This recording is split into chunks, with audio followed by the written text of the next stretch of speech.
Hello, good day guys. My name is Edwin Amadu. Welcome to my YouTube channel. Today I'll be telling you about the recent update in 482 visa. Just in case you're joining the channel for the first time, we talk about immigration policies and migration to Australia, and also how healthcare professionals can come and live and work in Australia. So if you're joining for the first time, try to hit the subscription button so that anytime I release a video, you are notified. And if you are rejoining us, also try to share the button to your friends who might be interested, so that way we'll be able to grow the channel and invite more people to talk to us. Just a quick one, I'm not an immigration lawyer. Whatever information you get from me today and in the future are verifiable information. So some of these you can find Australia immigration website. So these are authentic website. Like I said, you can do some of these processes yourself.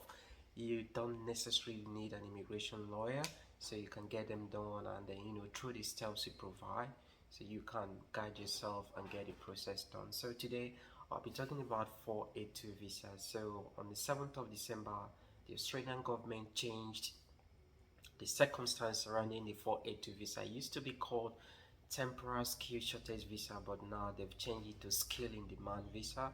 So under this new name, we have three streams.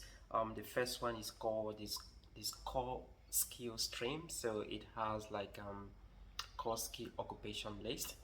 Basically you need to have skills assessment. Your occupation need to fall under this skill list. You need to have English test, and you also need to be nominated by your employer. So in the description section of this video, you see a link that will direct you on the requirement, the eligibility for you to apply for this visa. So basically 482 visa allow people to come here for a short term to work in their nominated occupation. And the good thing about it, after you work for some time, you can transit to a permanent residency visa once you meet the requirement.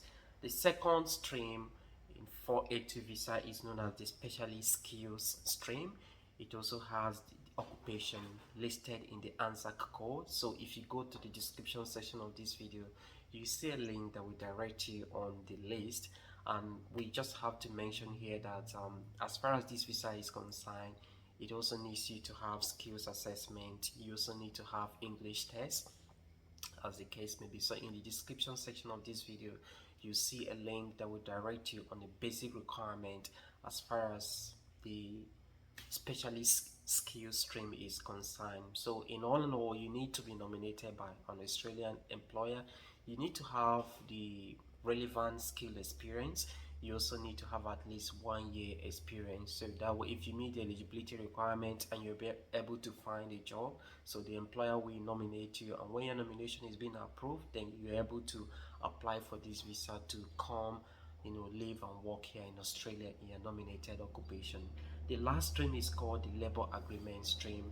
I think this one does not really require a skill occupation list. In the description section of this video, you will see a link that will direct you on what you need to know about this particular stream. And I'm very sure also it doesn't require you to have skills assessment. I stand to be corrected. So but the employer that needs to employ you or nominate you for this category need to have a labor agreement with the immigration, the Australian government. And there are also processes is going that required for the employer to have this approval. So in the description section of this video, I've added a link that will give you more information you need to know about this category of 482 visa. So that is it guys. So it's important I update you about these changes. So this has taken effect already. So I will advise you guys, people that want to come here through employer sponsored visa, 482 visa, currently known as skill in demand visa, please, I think it's time for you to visit Australian immigration website. In the link I've added in the description section of this video, you're able to go and see what this new requirement about this visa is all about, and see if it is something you can explore to come and live and work here in Australia. I know so many people like pharmacists, people who have passed the examination, and they are not able to get invitation from government. Like I said, just be patient. there are a lot of invitation round going on at the moment, and we don't even know which occupation is going to be invited. In the last financial year, we saw a lot of pharmacists being invited overseas, to come live and work here in Australia. But it seems we've had few invitations for pharmacists this time around. Hopefully that trend is going to change, but it's not something I can tell. It's something the immigration has to decide, which occupation or which specialty to invite, and we look forward to having favorable invitation for pharmacists in future time to come.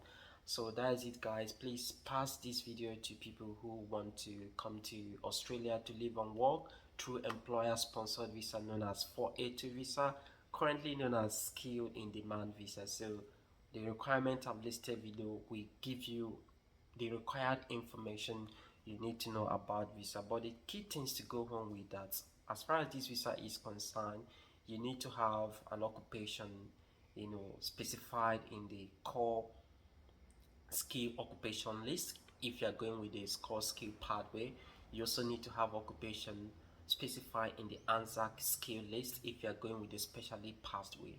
And the labor skill agreement also has its own requirement if you go through the description section of this video.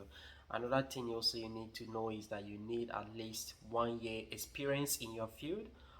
This you must be you should be able to exemplify this through your pay slip and employment contract. You also have to have relevant English language experience. So in the description section of this video, you'll see a link that will direct you to the specified English test band you need to have as far as this visa is concerned. And again, skills assessment is important if you're applying for skill visa in Australia. I know there's some exemption where the experience will take place of skills assessment, but in most visa pathways in Australia you need skills assessment. If you're successful for 82, chances are in the future, if you want to apply for skill nominated visa like 189, 491, or 190 in the future, you still need skills assessment. So that's it, guys. Please, it's worthwhile to bring you this new update as far as the 482 visa is concerned. Please, I will see you again in my next video. Until then, do have a nice day. Bye. It's Edwin.